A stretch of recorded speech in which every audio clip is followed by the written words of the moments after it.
Okay, I think that we are good to go. I'm not sure if I'm joined by my co-host as usual.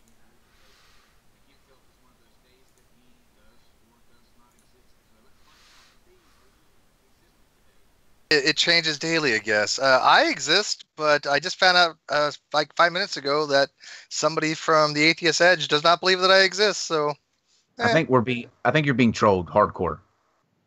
Well, we're gonna talk. He and I are gonna talk. So You maybe should I can get convince him that I Sherry on. exist.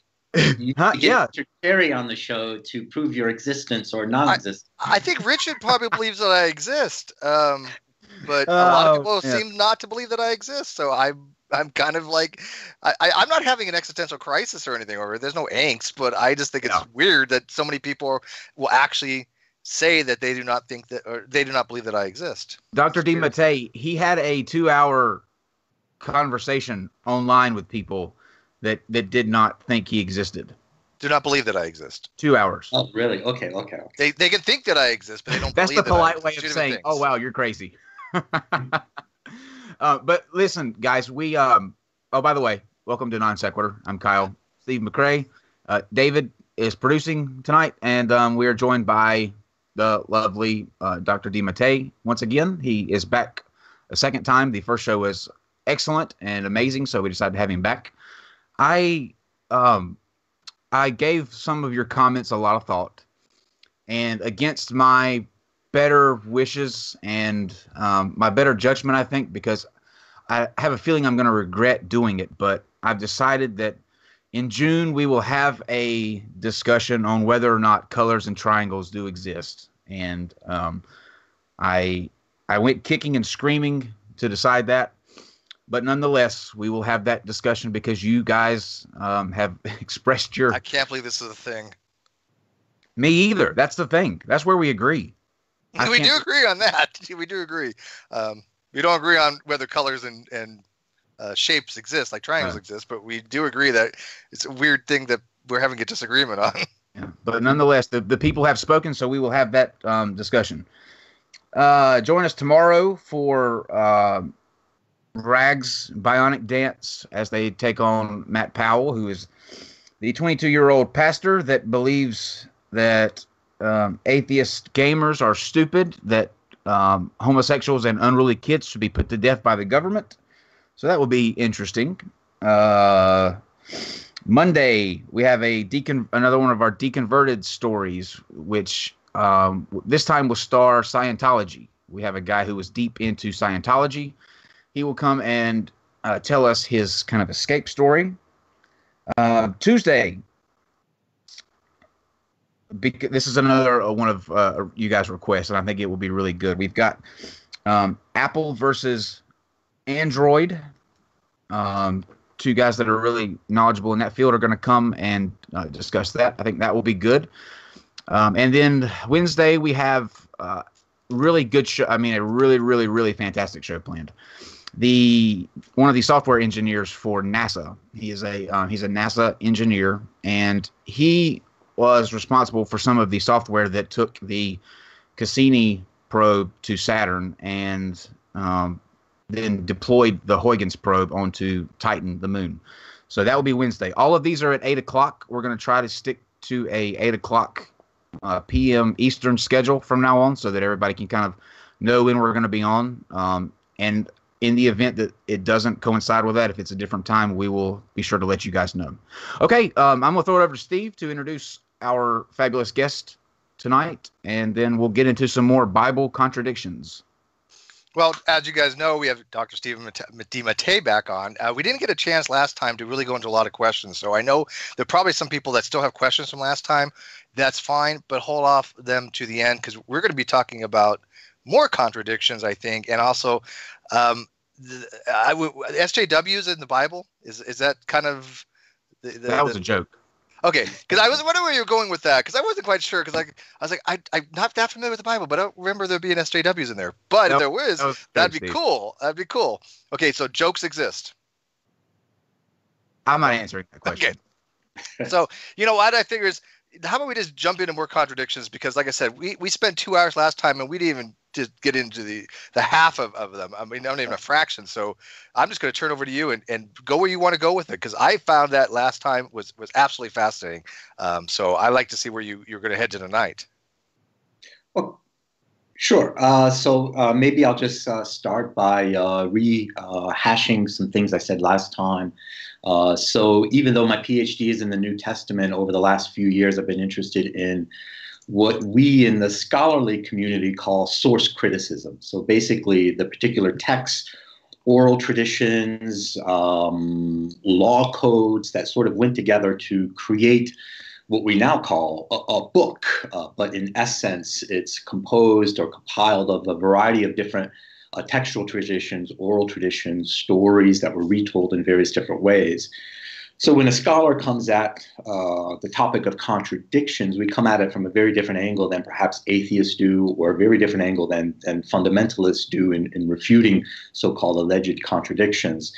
So maybe what I might do is start with a contradiction that sort of highlights how different authors of different time periods retold a particular idea or story to suit their historical circumstances. And in retelling that, they sort of created points of contradiction with early traditions. Let's maybe put it mildly that way. So let me start off with, let's talk a little bit about the Abraham covenant, and then maybe I'll take a pause and entertain some questions. So where did you say that, Doctor? Let me stop you right there, because I have to now. I need you to explain that this was not pre-planned with you or I. We did not discuss that you would be doing this, but you said prior to the show starting what you had decided that you were going to do your contradictions on. And I was explaining to you that we had a guest this week that through a series of coincidences seemed connected. And then here you come and explain that you're going to do contradictions on the covenant and Abraham. And it just, my mind is, Steve, that's weird. It's serendipity, man. It's serendipity. I'm telling you. That is strange. But it coincides perfectly with what we had this week. So, take it away. Maybe we're all being duped, and it's divine providence. It's fatalism. We're bound to be doing this anyways, so might as well do it, right? We can't admit that for prosperity of the show. My reason for doing this one, actually, because I had this was one of the contradictions on my contradictions in the Bible website that I did many years ago. So I had to go back and read the post to sort of refresh my mind of what I was discussing about. But many of the readers left comments that this sort of was a clear example of how scholars deal with contradictions. So I thought, okay, let's work on this one. Sure. So in Genesis 15 and Genesis 17, we have a story about God or Yahweh's covenant with Abraham. And so so right off the bat, there's two versions in the Old Testament, Genesis 15 and 17. If we read through Genesis 15, we notice right away it's a sort of an archaic idea of a covenant. As the storyteller tells the story, so there's a point behind all these particular stories, the initial issue is that Abraham's inheritance. And so this was an issue in ancient world. What descendants am I going to have? What am I going to leave to my descendants? And a larger part in the ancient world, this was viewed as possession and primarily land. So this is a covenant where Yahweh and Abraham bind the covenant through, if you read Genesis 15, it's a sacrifice that Yahweh comes down. I forget the actual details of the text, but he sort of consumes the sacrifice that that Abraham, and that sort of binds Yahweh and Abraham in the covenant. And Yahweh agrees, so it's an unconditional covenant. Yahweh agrees that to Abraham's or to Abraham's descendants, they will get the land of Canaan. Mm-hmm. So that's pretty much how that story's told. The word covenant is used one time in that text, and I emphasize that because when we move over to Genesis 17, now Genesis 17 starts off, it's the same covenant passage, but the author that penned this, I'm going to argue, is completely different from the author that penned Genesis 15, and for different reasons. let me maybe back up and paint like a historical perspective, and then maybe I'll pause and see if you guys want to interject anything here. So in the ancient world, especially with a country like Israel, who is surrounded by superpowers on the south, Egypt, and superpowers to the northeast, Assyria, Babylon, this was a small little country that was continuously usurped by these larger powers, or the biblical records as well as Egyptian Assyrian records tell us that Israel was often paying tribute, or they were a vassal state of these larger superpowers. So the loss of land was a real threat to these particular issues. And it's funny how land still plays in a lot of modern apocalyptic issues. So the idea of a covenant tradition sort of answers that. If the people particularly obey a certain set of laws or are faithful to Yahweh, Yahweh will guarantee that they keep their land against the background of there's larger military powers at play that could take their land. So Genesis 15 is sort of made in that awareness. Now, let's fast forward to a historical time period where in 587 BC, the Babylonians come in and disseminate Judah. They burn down Yahweh's temple. The land is no longer fertile, and many of the aristocratic priesthood as well as the scribes are taken into exile in Babylon. So now the question arises, is Yahweh, who made this covenant with Abraham, will he give us back our land? Because they are currently landless, they are currently templeless, and they are still worshiping Yahweh. So the author of Genesis 17, who is the same author of Genesis 1, who wrote the first creation account, is rewriting, let's put it that way, the covenant tradition to answer the specific concerns of this community in exile. Has Yahweh forsaken us? Will we get our land back? And when he rewrites it, he emphasizes a couple of things. So one of the things that he does is first, he emphasizes so he's writing the text, and Yahweh is a character in his text. And in the text, Yahweh says, my covenant. So we get this emphasis on my covenant with Abraham, and now the emphasis is on Abraham's descendants, i.e. the people in exile in the 6th century, as it were. The word covenant is used 10 times in this passage, rather than once in 15. The author of Genesis 17 doesn't acknowledge any of the covenant tradition in Genesis 15. And all of a sudden, he introduces this new word, eternal. So this is his eternal covenant with Abraham. This is his eternal promise that they can have the land of Canaan. And so these are exilic peoples. The only end is an eternal covenant of circumcision. So here, for the first time, the idea of circumcision comes into play. And it's interesting when you think about this, and scholars have written about it. When the Jews were in exile in Babylon, there were certain identity markers that separated them from the Babylonians. One was circumcision, and one was the observance of the Sabbath. Although that's another issue.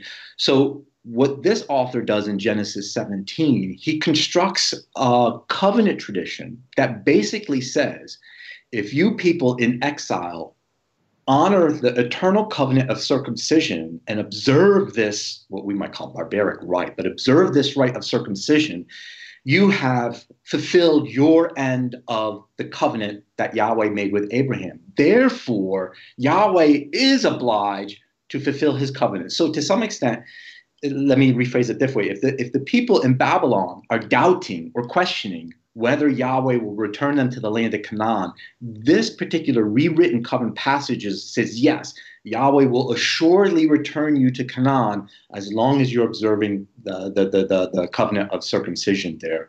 So to some extent, it's a text that keeps the identity markers of Jews in a different ethnic culture, but also sort of reaffirms to them that Yahweh hasn't forsaken them, and that they will be restored to their land So to some extent, it's interesting that the keeping of the covenant in this particular story is placed on the people. As long as the people keep circumcision, obviously God's going to keep his word and return to the land. So in this case, the covenant tradition is rewritten to address the specific concerns of a community in exile, as it were. why circumcision, you think? Like, why is that a marker of an eternal covenant? Well, I think I might not have all the answers to that, and I'm not sure what other cultures in antiquity practiced circumcision. But one thing for sure, it's a blood ritual, and so there was something in blood itself that was the binding element. Even in the priestly literature in Leviticus, when you sacrifice an animal, you splatter its blood on the altar, and it's the splattering of the blood on the altar that sort of expiated the sin. So there's something about blood in these ancient cultures, as it were. I have a bit of trivia that kind of is related to that I discovered the other day while watching a documentary. Steve knows the answer to this question, so we won't let Steve answer this. But back in when Saturn was first discovered in space, and they looked through it through a telescope, and they saw. It was blurry, but you could see what was around the planet Saturn, and because it was the rings, people back then had no clue what that was. So they go to the Vatican Observatory, and one of the Vatican officials there made a declaration of what that was. And do you have a guess as to what he declared? Now, this is a true story. This is not a joke. Yeah. He said that it was the it was the foreskin of Christ that had ascended into the heavens prior to his ascension into heaven himself. So they literally thought the rings of Saturn was Jesus's foreskin, and that's a true story. That is not a joke. Thank you. I will have difficulty sleeping. let me ask you, because this is where I get confused on the whole promised land thing. Correct me if I'm wrong, but still to this day, Israel and Palestine fight over this specific region, correct? Right. Okay. The covenant came down through Abraham and through Isaac and through his descendants, right? All the way to his grandson. Right. Okay. So where does the Palestinian come in here is where they think that they have a right to that land as opposed to the Israel? I know it's probably a little bit more political here, but how does that entail nowadays with the modern geography as opposed to what it may have been back then, that the region of land that was in the covenant? Yeah, I'm not sure how to answer that, and I'm sort of cautious about getting into modern debates, especially Palestinian things. But I will say, Steve, that land, possessing the land and keeping the land, and sort of having a nation's boundaries clearly outlined was a large concern with ancient cultures. So if you ever read, for example, the Aeneid, so that's a whole nother tradition.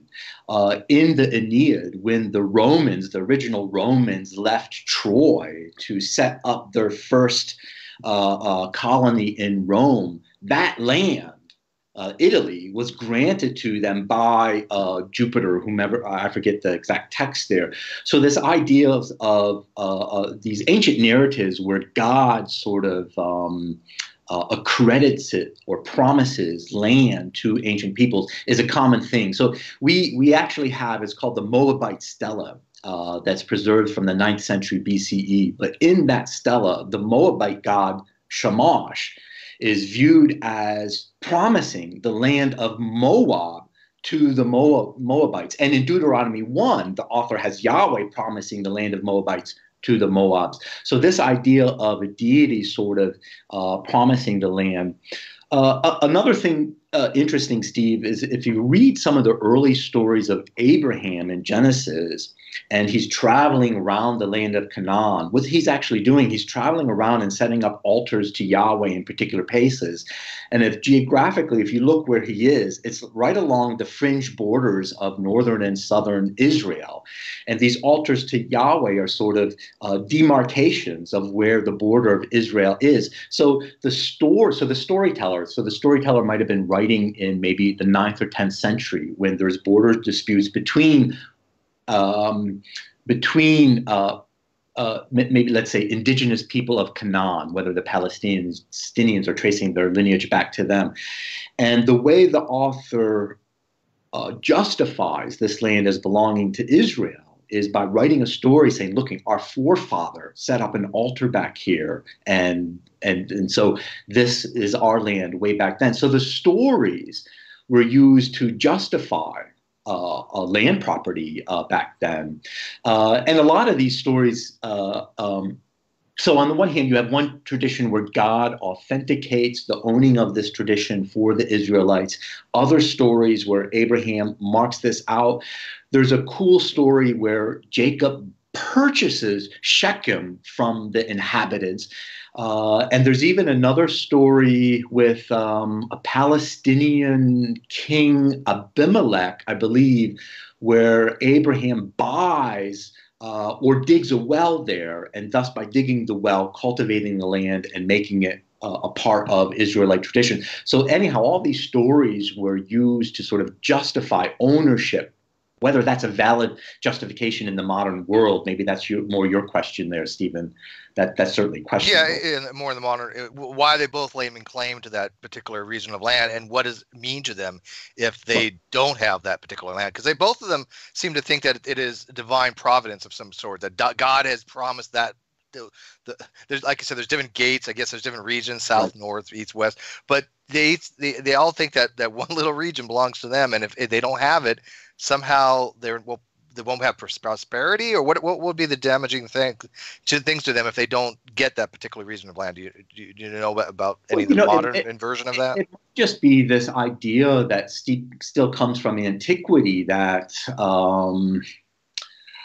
right to it. The possession of the land or ownership of land is the utmost important thing. Again, in antiquity, when you're a small little nation and have powerful nations that can take that becomes a prominent theme. So, it's no irony in that sense that most of the covenants, perhaps maybe all of the covenants in the biblical tradition, are attached to ownership of the land.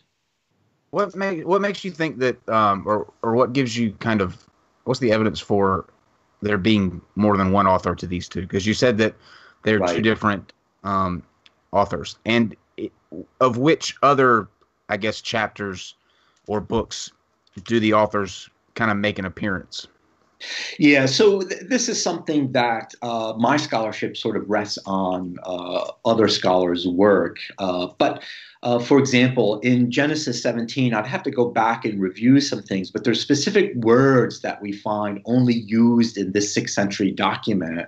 And then sometimes, like his word for community, I forget the Hebrew word, but it's a word that's only used in later biblical Hebrew, as it were, as well as some prophetic texts from the 6th century. The emphasis on eternal covenant. So one of the things we notice, the author of the book of Leviticus has 3 primary covenants, and he has Yahweh express these as eternal covenants. And that's circumcision. So again, accord with Genesis 17, if you abide by the eternal covenant of circumcision, you have ownership of the land. That is the condition required for that. The covenant of the Sabbath is also a covenant. Exodus 31 lays that out. And again, we find the same vocabulary, sort of the same religious emphasis, particularly the emphasis on cult, priest sacrifices throughout these texts that scholars have identified as P. If you're interested in a book, Richard Friedman did this. The Torah of Moses Revealed, I think, is the title. But what he did is it's just a translation of the Torah, but then he color-coded it with respect to the different sources. Oh, cool. Yeah, so a lot of times that's used. Now, there is still debate here for our more skeptical audience. The interesting thing with the P source, the priestly source written in the 6th century, is that it's identifiable by particular vocabulary, religious emphasis, and the fact that a lot of its emphasis is represented in other later biblical texts. So if you read the book of Chronicles, it also highlights the same emphasis on sacrifice, uses much of the same language of which the scholars identify as the P source. So we surmise it's still written by this elite priesthood that traces their lineage back to Aaron. And the source of Deuteronomy are 2 sources that are clearly written texts. Now, when this source hypothesis first started, we scholars proposed the Elohist source, which is primarily stories from the north, and the Yahwist source, primarily stories from the south. There is much debate among modern scholars whether these sources actually existed as textual traditions. It looks more like they were oral stories told in the north and the south. So I might give you an example of one here.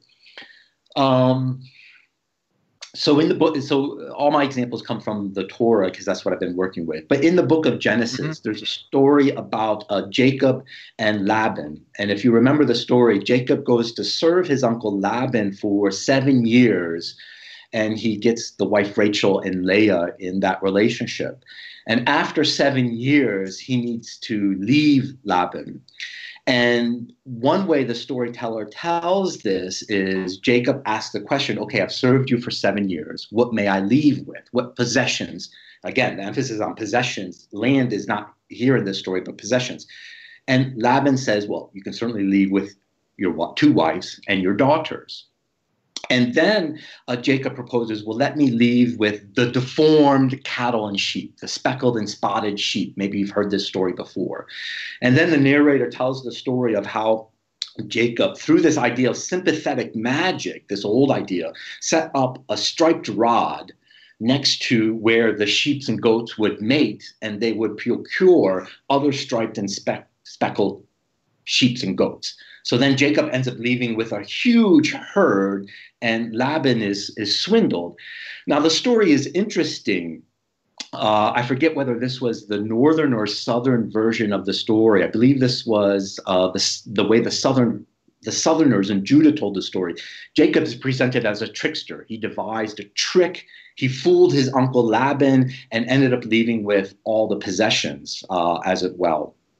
And there's a reference to the historical time period. In the end of the 9th century, Judah was a tributary. That is, they paid tribute to the country of Aram, which is just on the north of Israel. I think modern day Jordan or somewhere around that area. And then they broke from their vassalage in the early 8th century. So this story sort of represents how Jacob sort of swindled Laban the Aramean from his possessions, and Israel sort of separated from them.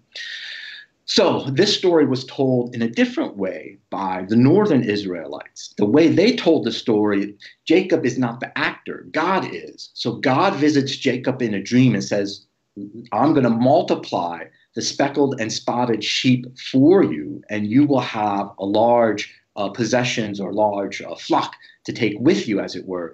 So in this particular version of the story, Jacob is not presented as a trickster. He's presented as a morally righteous, uprighteous person, and God is the actor. God fools Laban.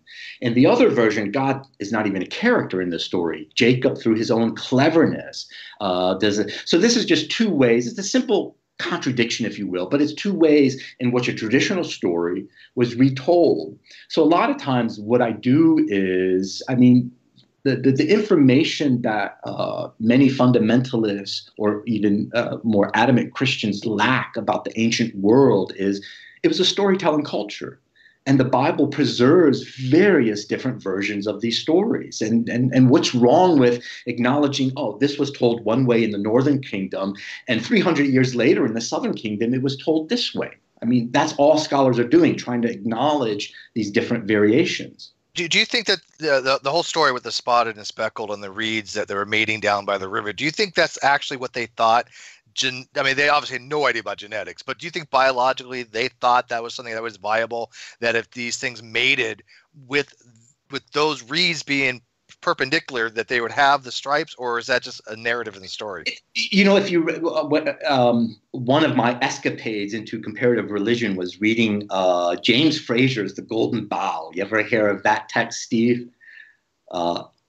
He was armchair anthropologist that loved studying with ancient cultures. But one of the things he observed in many ancient cultures is what we call sympathetic magic. So the story preserves this idea of sympathetic magic. And so if you have a rod with speckles or stripes on it, by sympathy, the sheep are going to be produced and speckled. So this idea of relationship, as it were, Fraser would talk about these old rites. If you were stabbed by a knife, take the knife and put it in some cooling agent, and it helps the wound. So this type of magic was sympathy by relationship. We call it sympathetic magic. So this story sort of preserves a little bit of that idea there. How much, whether the ancients actually believe this or not, I don't know. I mean, from my perspective, it's interesting. The Southerners are presenting Jacob as a trickster. And so when the story is told, the audience would chuckle and laugh. Ha, look at Jacob swindled our northern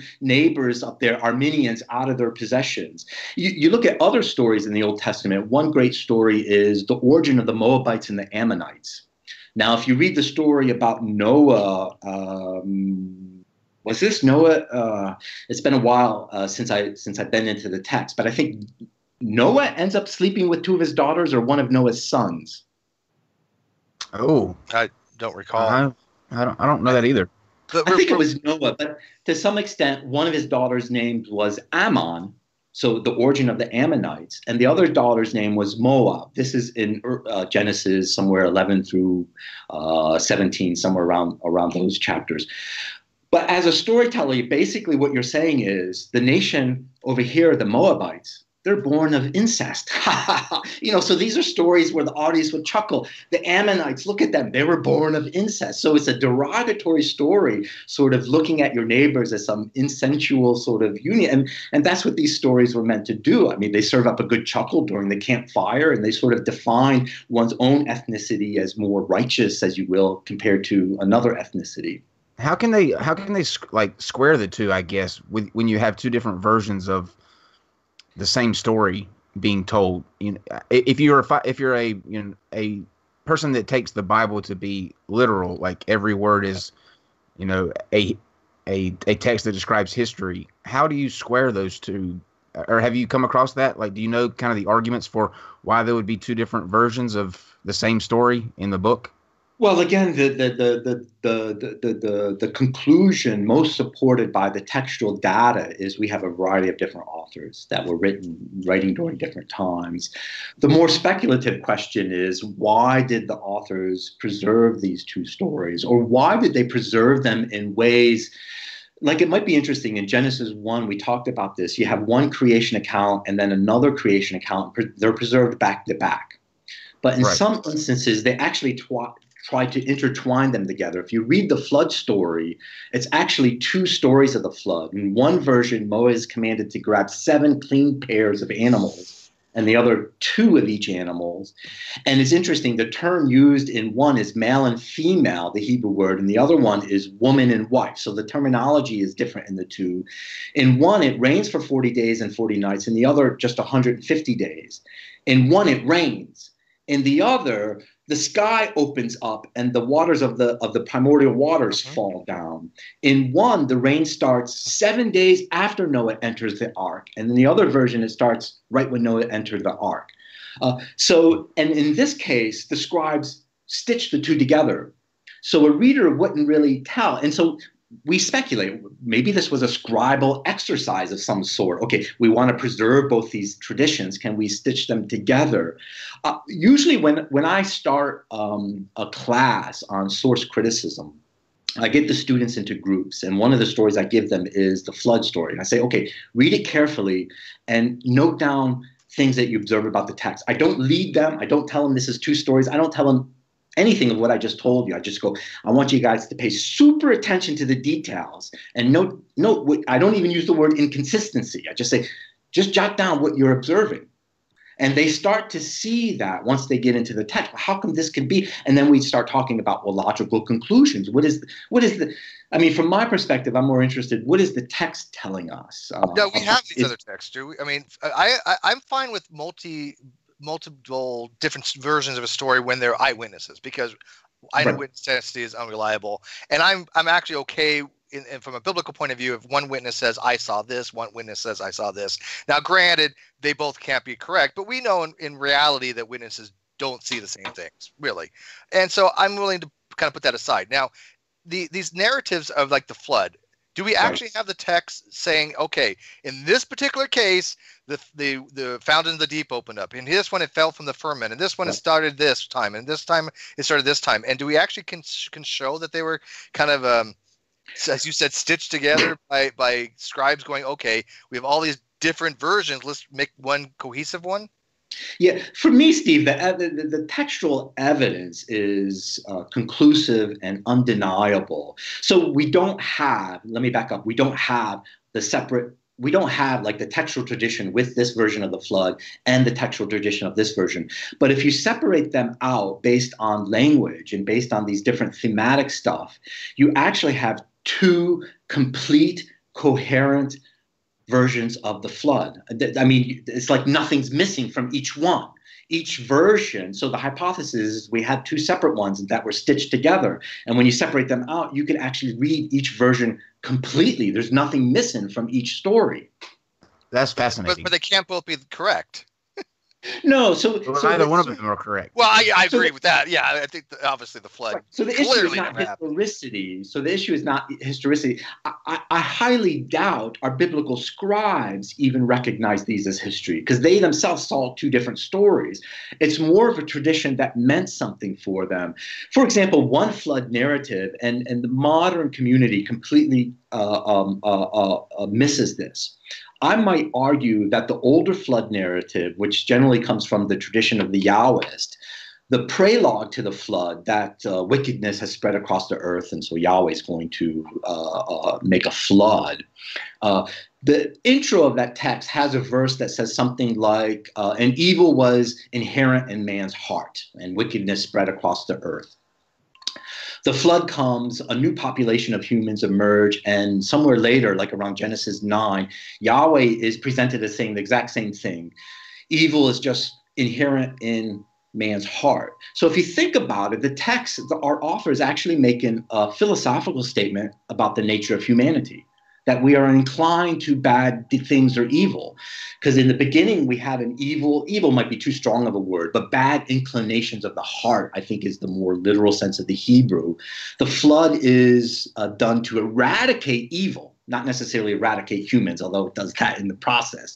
Yeah. Right. And then afterwards, a new human population emerges that also have the same problem. So the author concludes, man is just inherently inclined to do bad things. So it's a text that sort of defines human nature.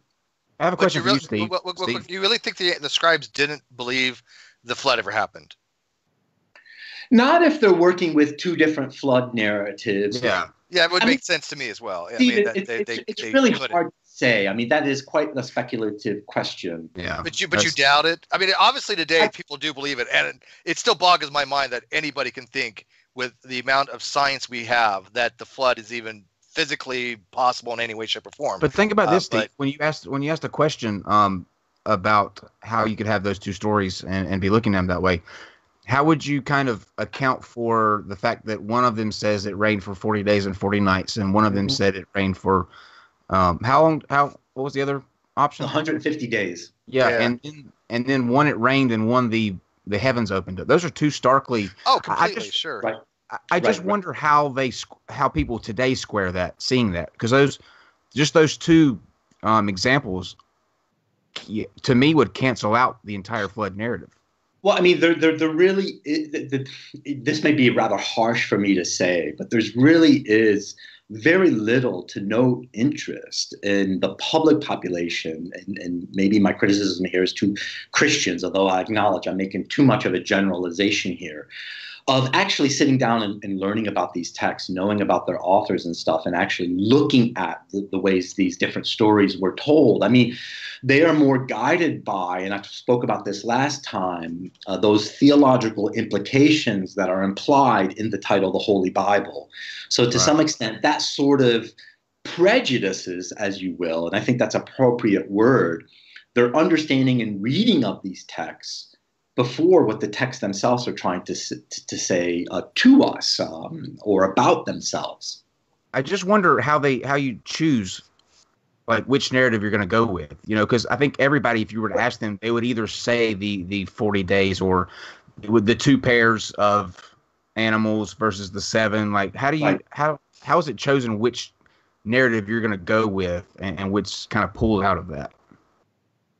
The David Carr, he's a scholar. I forget what university he's at, but he's written a great book, reading the fractures of Genesis.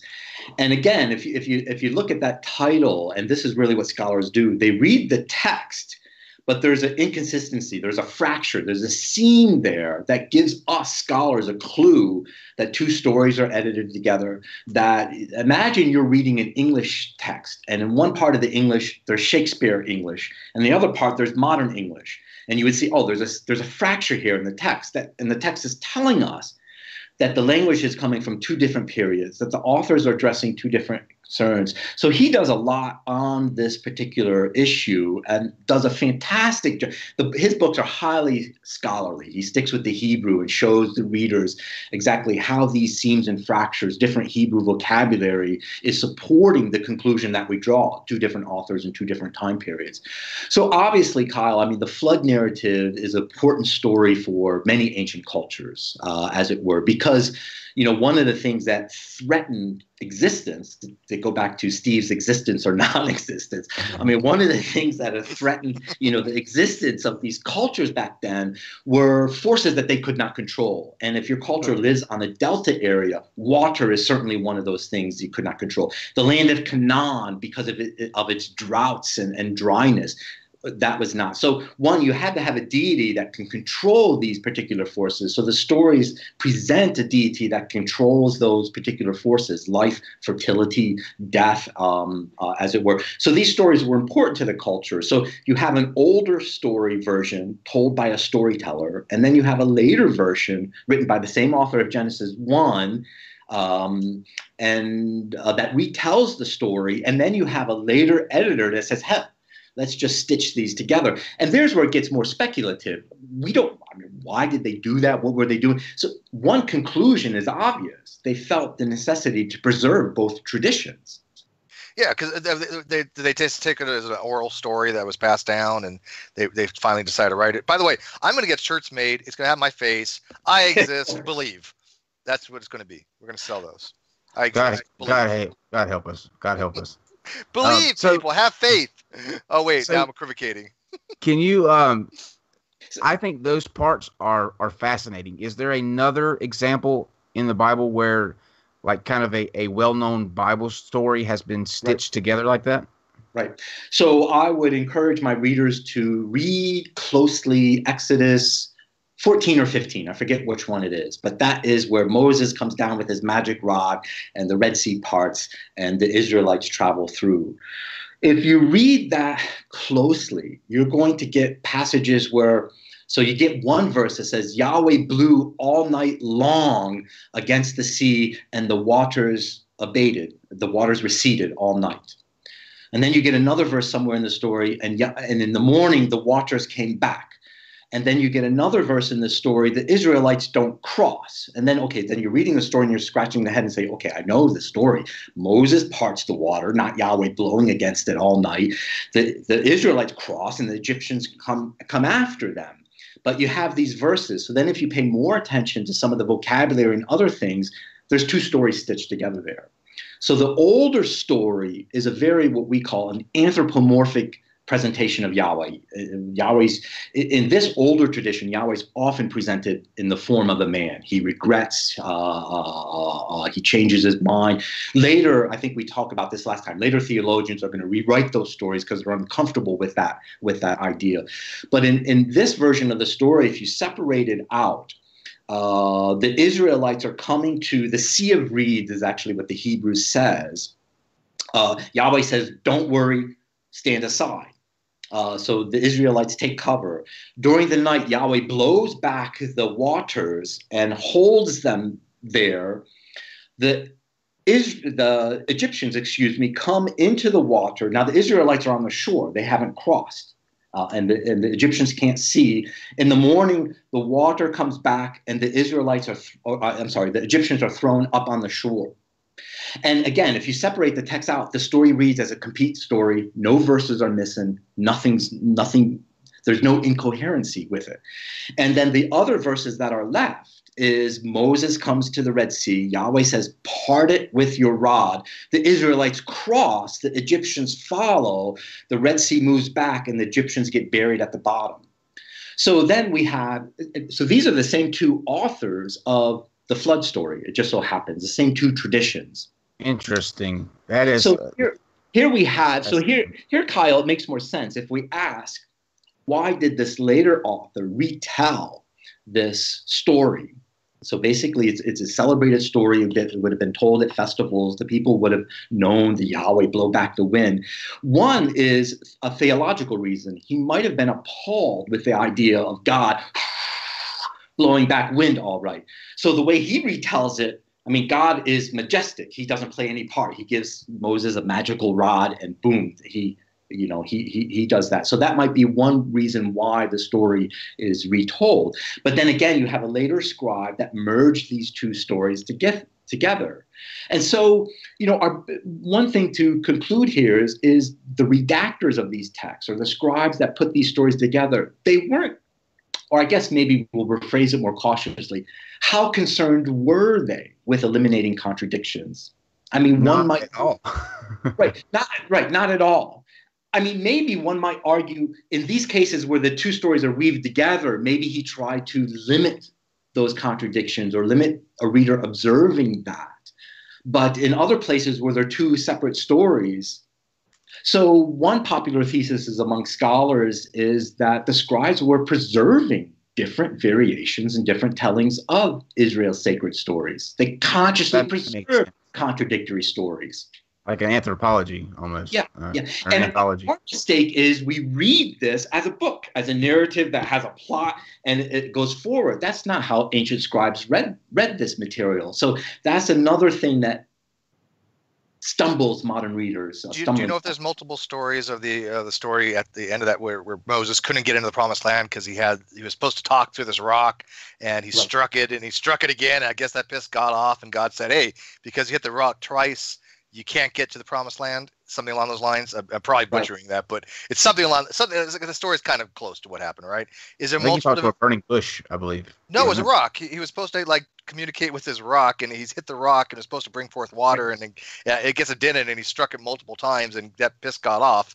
Why, I don't know. I mean, God doesn't like rocks getting struck, I guess. But is there multiple stories for that too? Is that you're aware of? Yeah, there is actually. There's one, and I made notes on two different things I wanted to come back on, and I'll use this as an example, and then maybe give you a couple more.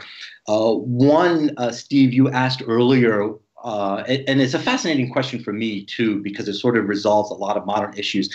I mean, to what extent can we say that biblical scribes, or maybe some biblical scribes, knew these stories weren't history? So I want to come back and touch on that, because your question brings me into the text of Deuteronomy. And right now, I think the text of Deuteronomy, what's going on there, answers the history question very satisfactorily for me. So I'll sort of do that.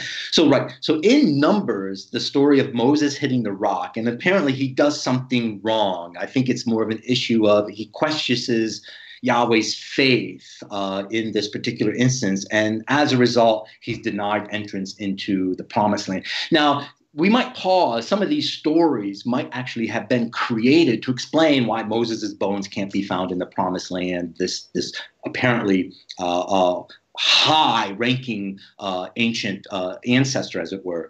So in Numbers, when the author of Numbers retells, so he doesn't retell this story. Matter of fact, Steve, I would argue in my current book, which deals with Deuteronomy, I am arguing that the author of Deuteronomy, so this text, Deuteronomy, comes after Numbers. When we read the Bible, didn't even know this story of Moses hitting the water, the rock. But what happens in Deuteronomy, he does have a story explaining why Moses doesn't enter the promised land. And it's because the people are so sinful, they're rebellious, they don't behave, they don't have faith in Yahweh, that Moses sort of takes that sin and their rebelliousness on his shoulder. So the text tells us that because of the people's lack of faith, Moses was burdened with their sin or lack of faith, and he too didn't enter the promised land. So it's a contradictory story, but Steve, it does an interesting thing that the Deuteronomist is doing. In the Numbers story, it's Moses' fault. because why he doesn't enter the promised land. He disobeys Yahweh or doesn't have faith in him. And I guess he took some kind of credit for it too, according to somebody in the live chat, which I vaguely recall something along those lines. But I know he screwed it up somehow. Right. And in the Deuteronomist version, Moses is not to blame. He takes the burden or the fault of the people upon his shoulders and sort of accepts Yahweh's punishment. He can't enter the promised land. And when you reread Deuteronomy, so the first chapters 1 through 11, the author of Deuteronomy uses Moses as a mouthpiece. So in the text, Moses is speaking. And what he's doing is retelling all the stories from the wilderness tradition, not all of them, but some of them. So these stories can be found in Exodus and Numbers scattered about. And in various places, when he retells this story, Steve, he presents Moses in a more positive light than he is in these older stories. So this is one example. It's not Moses' fault that he can't get into the promised land. That makes sense. Yeah, it does. When you're talking about going back to the covenant for a second, I spoke to you briefly before we went on the show about what are the chances that these stories kind of evolve from a kind of real life event where it's oral storytelling that gets kind of exaggerated, where they're able to take a story that may have actually happened, like the covenant, if that was, for example, made, going back to kind of the weird thing that we were talking about earlier with a guest that we had this past week, where he claims that covenant was an agreement between a king and Abraham over the land, that it was unruly. And are there any other examples, like throughout the text, where that may have been the case, where you may have taken something like an actual event that happened in real life and it kind of became more exaggerated over time and had a bigger meaning by the time it was done? Certainly. I mean, there's many examples of. Well, let me talk more about the covenant rather than, because you sort of drew me back to that. The book of Deuteronomy is itself a covenant code text. I mean, that is basically a covenant document. And because in that text, the people agree to obey the 10 Commandments and the law code. There's a law code from chapters 12 to 26. Mm-hmm. And if they obey that law code, Yahweh will make sure that they stay on their land. That's basically the covenantal agreement. Chapter 28 of Deuteronomy, if they disobey that, not only will Yahweh let the Babylonians come in and take their land, so a lot of this text is written after that already happened. So it's an interesting sort of theology. But Yahweh will make them eat their cannibalism, sons and daughters. He will punish them with boils on their skin, all kinds of curses and stuff. Now, I forget the scholar's name who did work on this covenant document, but he was comparing it to 8th century Assyrian covenant documents. So in the ancient world, if the Assyrian king came into Israel and said, okay, you're my vassalage country now. You can have your own king, but you pay tribute to me. This sort of relationship, they would sign what we call a covenant document. And that covenant document would be between the vassalage, Israel in this case, and the Assyrian overlord in this case. And what scholars recognize is in these 8th century Assyrian covenant documents, the covenant is laid out in the exact same terms as the biblical text is. One is political and one is religious. So in the political sphere, the overlord, the Assyrian king, promises that the Israelites can keep their land, that my vassalage, the country that's paying tribute, can keep their land as long as they uphold these certain rules. If they disobey these rules, I will come in and take their land away from them. And then there's also suggestion that this covenant document was signed in front of the patron gods of each country, as nation, as you will, and then put in the temple. When you read Deuteronomy, it's the same sort of covenant agreement, except now the people are presented as the vassal and Yahweh is presented as the king. And the promise and the relationship is between the people and Yahweh.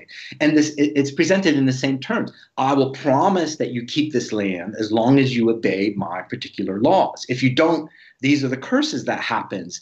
At the end of Deuteronomy, the gods bear witness to the covenant, and there's a tradition that this covenant document was put in the Ark of the Covenant, and preserved in the temple, just like a historic was. So there are relationships between that, and these type of covenant documents go back to even the 14th century BCE, as it were.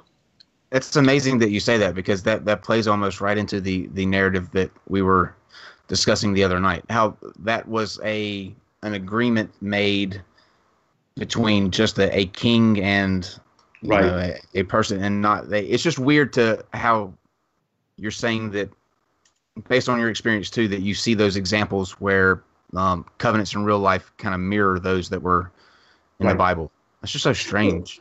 So I forget the scholar's name on this, very prominent, and his book is excellent. But basically, so the larger hypothesis is that the Israelite scribes borrowed a political literary genre and made it religious. Now the covenant is between a people and their God, as it were, but the same terms, the same style of right. In fact, some of the curses in the Assyrian document, if you do not obey the Assyrian king, like may the earth turn into iron, so fertility was important, so you can't have a dry earth.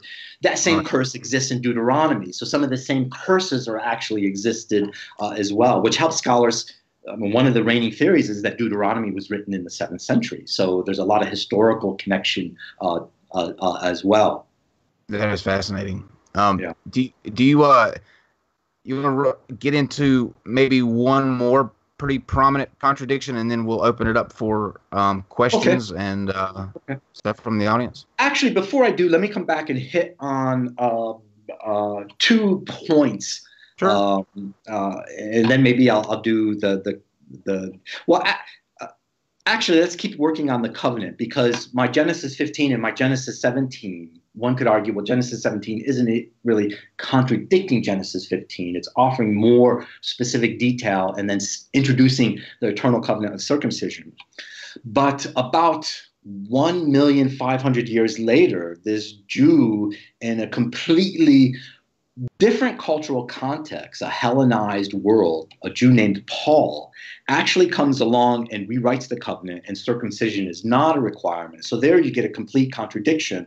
So it's interesting, again, to look at these texts in the historical circumstances. Is if Genesis 17 is written when the Jews are in exile, and the issue is, one, how do we remain Jews in a cultural context where there are heathen gods around us? That's how they would have perceived it. And all of our cherished rituals like circumcision, Sabbath, are prohibited for us to practice. So basically, the text is written to encourage that the Jews keep practicing circumcision, keep practicing Sabbath as much as they can in captivity. Now, Paul, 1,500 years later, is writing in a completely different. The movement is not to identify one's ethnicity separate from everybody else. The movement is completely opposite now. How, in this geopolitical world, how do we all sort of come together in one religion? That's sort of what Paul sort of maybe envisioned through his movement. And so the logical conclusion is you get rid of circumcision, as it were. So here you have one author, Genesis 17, using Yahweh and saying, circumcision is an eternal covenant. The word is used, emphasized 3 times throughout that passage and elsewhere. Paul's not even reading the text. He uses Genesis 15, which has no circumcision in that text. So already the contradiction in the Torah allows Paul to cherry pick a text that supports his particular view. Okay, now Judaism is going to be spread to the Gentiles. We don't need any circumcision. So there's a more blatant contradiction. Eternal covenant of circumcision, this promises you to the land, and Paul sort of creates another covenant based on faith, as it were, and that's the covenant. And then the Islam comes along and uses Abraham's brother Ishmael to say, no, there's actually another covenant in the Old Testament. So these are all rereading these texts to legitimate later viewpoints, later political aims as well. Go ahead. No, you go ahead. Please, I don't want to interrupt your train of thought. I was going to ask No, about that's something all I had completely with separate. that. That's all I had with that. How many authors would you say kind of cover the entire Bible, and why is it that when you have authors that tell one story in one book, like why are they in different books if they're the same author? Like why aren't they kind of just put together in like I guess a chronological aspect? Right. So it's difficult to say. So like Genesis, we know there's at least four different traditions. Maybe I'll use the word tradition or sources rather than authors. It's a little bit clear. And again, we know this by stylistic references, thematic or religious emphasis, and just because the text tells us these duplicate stories or traditions being told. So in the ancient world, before book was created, they existed on a scroll. And it's interesting, I read something about scroll production in Persia. So this is using what's going on in another culture. I forget what century we're talking about, but maybe around the 8th or 7th century, when a new king came to the throne and wanted to overturn a law by his predecessor. So he wanted to have a completely opposite law. That law was etched into the scroll that actually had the previous law code in it. So if you imagine that, and then later these scrolls are made into what we call codexes, and that's our modern book form. We have the contradictory law codes existing. So to some extent, the scroll we might view as a repository of different traditions. When it was put in a book form, we automatically assume we're reading a narrative. So it's a different form that sort of assumes the reader's going to approach it in a different level or a different manner, as it were. So, when you think about it, there's just, the issues are complicated. I tend to, I tend to look. Yeah, I'm not one who goes for the simple answer. But I think that's necessary because you kind of cover. What was that? Oh yeah, I definitely agree that these don't have simple answers, and I don't think the simple answers are the way to go. Right.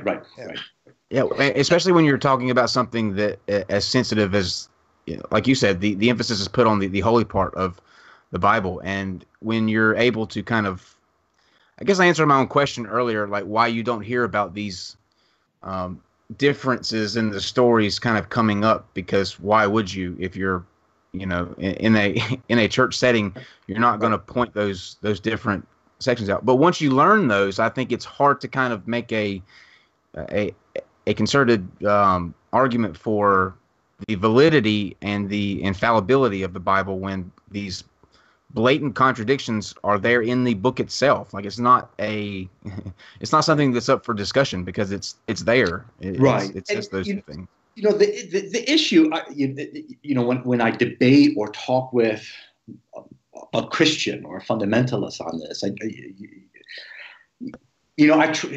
there's a sensitivity and there's a sensitivity required for the conversation about these particular topics. Because on the one hand, I can realize how the issue is sensitive to a Christian. On the other hand, as we spoke about before, I realized too that what these texts are more determined to a Christian by what Holy Bible implies. It implies an inerrant narrative. It implies penned by a God or the Holy Spirit. It implies that we're reading it as a book when it's not. So and then the inclination is to later.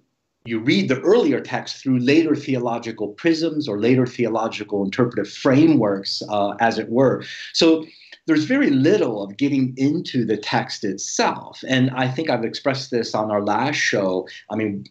What I'm doing is supporting and defending the authors of these texts against the way these texts were perceived by later readers. And there's historical precedence for this too. So historically, if you read the books of Ezra and Nehemiah, so earlier I talked about the Babylonian captivity. So most of what we call the priestly scroll, we imagine, was written by the elites in captivity, by an elite, a priestly clan that had a vision for Israel once they returned to their state. And that vision was to make it into, there was no longer a Davidic king, and the priest ruled. So it was a sacrificial temple state from Actually, from the 6th or 5th century onward, right up to the Rome Pompey, right up to when Pompey comes in. Actually, I lost my train of thought there. Well, it might be, yeah, it might be a good point to actually get into some of the questions. I know Kyle has one, I have one, and we have some from the live chat. So Kyle, you want to ask me first? And this is going to sound not serious, but I'm very serious because I have heard. This is not the circumcision with Saturn's rings now, is it? We've already done that. Okay, I was going to say, because you're already like, this is going to sound crazy, but. It will, because I've seen several videos and heard countless examples of flat earthers using points in the Bible that reflect or proof that the earth is flat. And I'm sure that you've had to have come across these in your studies. I think one verse is like the four corners of the earth. Right. Can you kind of or can you, let me ask that question first. Are you familiar with any, and why that would be kind of not proving that the earth is flat, but they're just talking about what they can see, around them? Right. I mean, it's unfortunate that in the 21st century, a species that sort of accredits their difference to all other species of this planet by stories that sort of relate how we're connected to the divine, we're created in the divine image, can fall to such levels of idiocy sometimes. Oh, you would be surprised. So on the one hand, there are passages in the Bible that suggest that the authors who wrote these texts, so that's what I'm stressing, believe that the earth was flat. So there's one from a psalm, I forget, where Yahweh is presented as draping the sky from corner to corner, as it were. So this idea, and Genesis 1 sort of, it's not clear, but Genesis 1 sort of hypothesized earth, that is the substance of earth, emerges from water, but the sky is domed. So it also sort of hypothesizes this idea. And I think there's another place where it talks about the earth resting on pillars in the Bible as well. So all that tells us is that these ancient writers, like every ancient culture, viewed that the earth was flat. It's interesting, when you go to Greek culture, gods have epithets, that is titles. So Poseidon, the sea god, his epithet is earth shaker. So why would a culture accredit earth shakes to the god of sea? Because they too envisioned earth rest on the water. And when an earthquake happened, it was Poseidon moving the water. So this idea of flat earth are represented in now the problem, Kyle, is, again, and this is, so rather than reading the text and going, this is fascinating, this ancient culture believed that the earth was flat, and sort of appreciating the biblical text on that level, what they do is they come at it with something, so their beliefs about the text, that this is God's word, is more important than actually understanding the text and the authors. And from this fallacy, they then are unable to accept science, unable to accept empirical reality, unable to be a 21st century human being. I mean, the thing is, what do you expect? I just want to say, what do you expect those people back then to think that? Because they had no reason to believe that the earth was round or anything like that. But we recently had a guy on this past week who believes that, yes, not only is it flat, but it rests on those pillars. What do you say it was, Steve? Like desk legs or something like that? Yeah. Something along those lines, yeah. Yeah. All right, go ahead, Steve. So it's interesting. I think on one hand, you have to challenge somebody. How much does he really believe this, or is he looking for? You don't know. You don't. You really don't. We have no idea, right? I mean, these beliefs are so, in my way of thinking, so fringe and so much of an outlier that I couldn't even wrap my head around it, how somebody could actually hold those actual positions. But I think it fits in, to their web of beliefs, and if they have like a coherentism type position, that their framework is such that these beliefs actually make sense to them, then okay, I guess for them it works. But I don't buy it. look at, I don't either. If I look in as an outsider, I'm like, how do you hold that particular position? Because there's no way you can justify it. They have no rationality for it whatsoever. Well, right, the justification is erroneously taking as authoritative that which is implied in the Holy Bible, thinking that this is the Word of God. So with these people, I tried to push them a little bit. So to some extent, they are honoring as more important their beliefs about this text, which is carved by a very strong authoritative tradition, than what the authors of these texts themselves actually believe. So they actually become, this might be too harsh, but enemies of the text. They're not doing exegesis on it in that way. Yeah. So they're certainly not doing it any favors, that's for sure. And I think I asked you this last time. I'm not sure, but I think it's worthy of asking again because talking about contradictions. What do you say to the people that say there might be contradictions, but since there's answers, and by answers I mean biblical apologetics, that explain them, they are no longer contradictions. Now, I hold to the position that a contradiction is a contradiction, whether it has an explanation or not. It can be fully explained. That doesn't take away from the fact it is still a contradiction. Right. What's your view on that? Well, first, my agenda is explaining Bible contradictions. So that's actually what I do. And it's interesting, I've had atheists call me an apologist because they actually don't understand what I'm doing to some extent. But what I'm doing is explaining that per our knowledge about the text. And when you stop and think about it, biblical scholarship didn't really start until after the Enlightenment. I mean, we've only been doing this for 300 years. So these old ideas that this is a book, that this is written by God, that it's a flawless narrative, are still heavy on people, exacerbated by the fact that there's very few books out there that sort of clarify or present the knowledge that we've learned over the last 300 years. But Stephen, I mean, first off, the agenda behind doing that is to legitimate one's beliefs about these texts rather than, again, getting into the text. So I imagine, perhaps naively, that we could all come to, and I mean all, atheists, theists, and sort of humanity, come to a point where we can recognize, okay, one author in this text who's writing 1,000 years before another author has told this tradition in a contradictory way, and we understand why he told it in a contradictory way to address the concerns and needs of his historical audience. And another author tells us, listen, why can't we just acknowledge that? Why?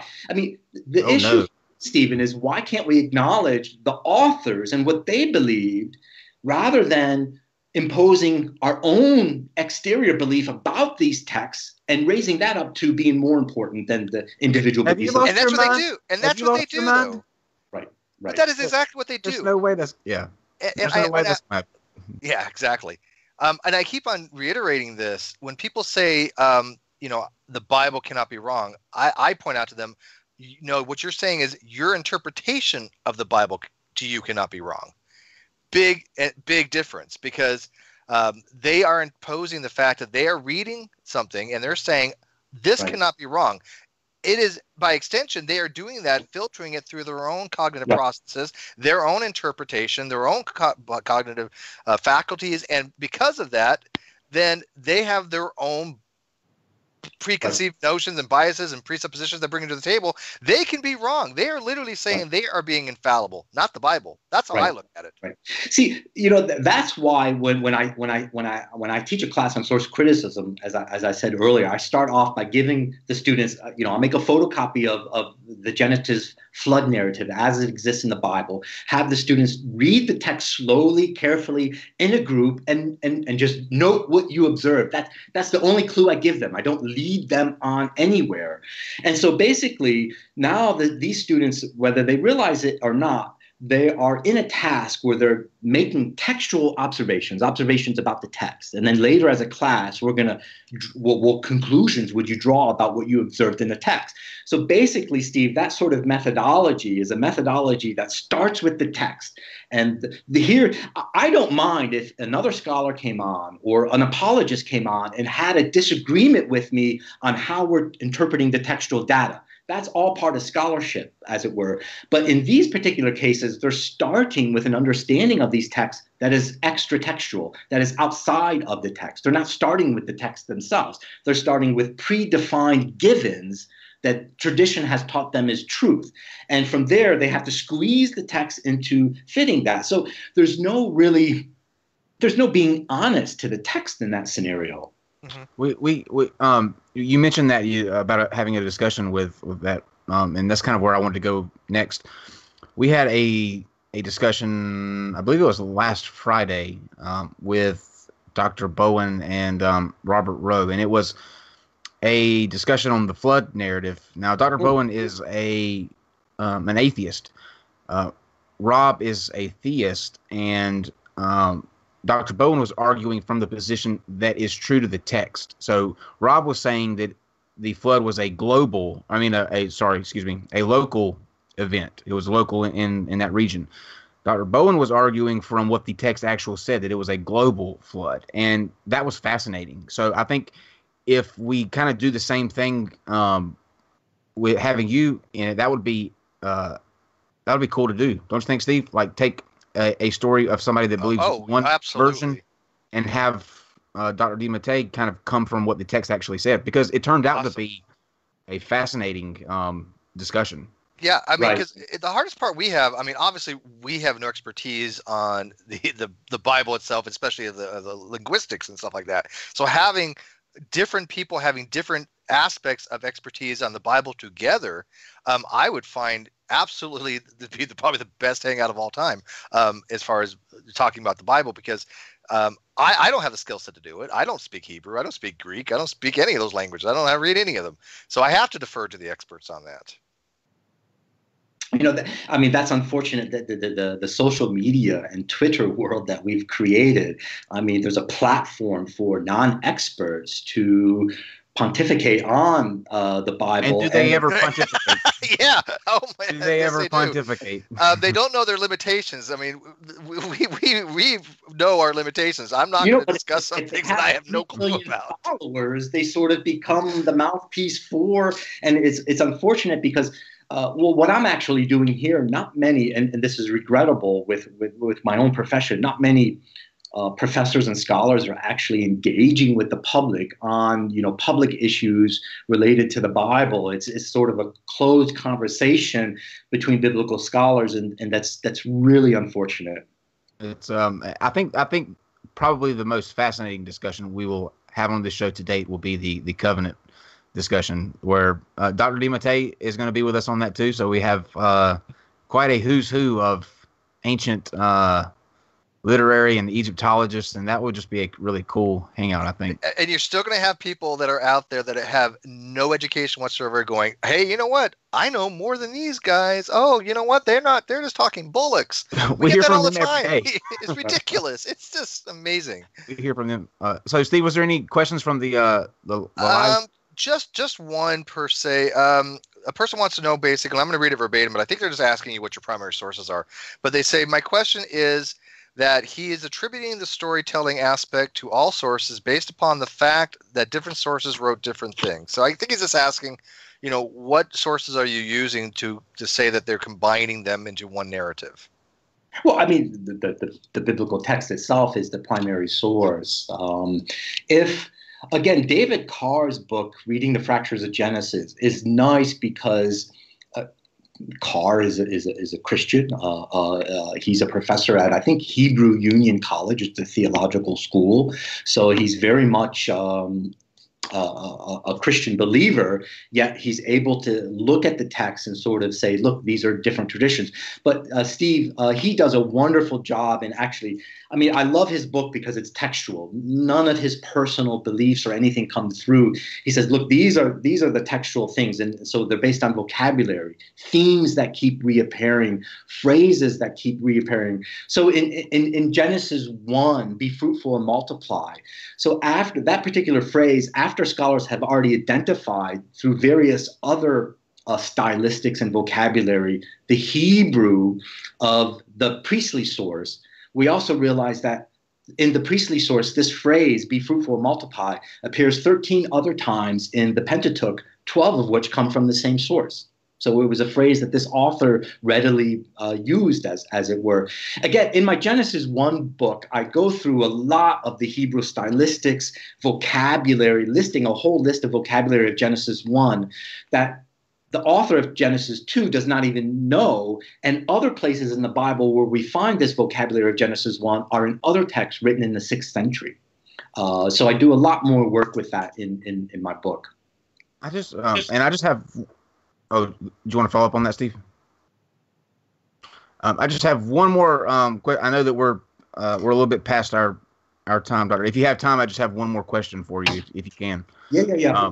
What are the, if any, contradictions when it comes to hell in the Bible? Like, we recently had a debate on that. Are there any where it's described as one way? You know, the lake of fire we all know, but I believe that somewhere it's described as just like darkness or separation from God. And where would they kind of come into play?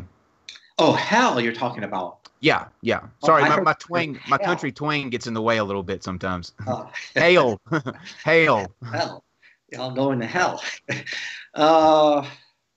Well, I mean, hell is really not a concept. I mean, all of a sudden it gets introduced in the New Testament. And in the Old Testament, you have this idea of Sheol. So it's sort of similar to the Greek idea of the underworld, and the righteous and apparently unrighteous go there as well. So you get this whole idea. But wasn't that really popularized by Dante? This idea of hell being a separation from God. I'd have to go back to the New Testament and look at some of that stuff. Okay. I wanted to follow up on a comment Steve made earlier, and the one that one of the commenters meant. There is a text that was produced in the 2nd century called the Diatessaron, and I think it translates to through four. But what it is, somebody in the 2nd century took the 4 Gospels and weaved them together into one text. And David Carr starts his book out with this example because it's fascinating. So here we have, now imagine that the 4 Gospels did not exist. Would you be able to read through this text, Diatessaron, you can Google it. Would you be able to read through this text and note, oh, that's Matthew, there's John. And so to some extent, well, somebody who knows these texts might be able to, but at one level, you'd be able to identify whenever Jesus is speaking like from John's text, it's radically different than the Jesus we get in Matthew to some extent. So somebody in the 2nd century tried to harmonize these just by stitching them together. And you could read through that particular text, the Diatessaron, and note the seams and fractures, to use David Carr's words, in that text that's a point to different sources. And in this case, Steve, we have the different sources, so it all works out. Someone could look at this compiled text and say, oh yeah, this is from Matthew, this is from John.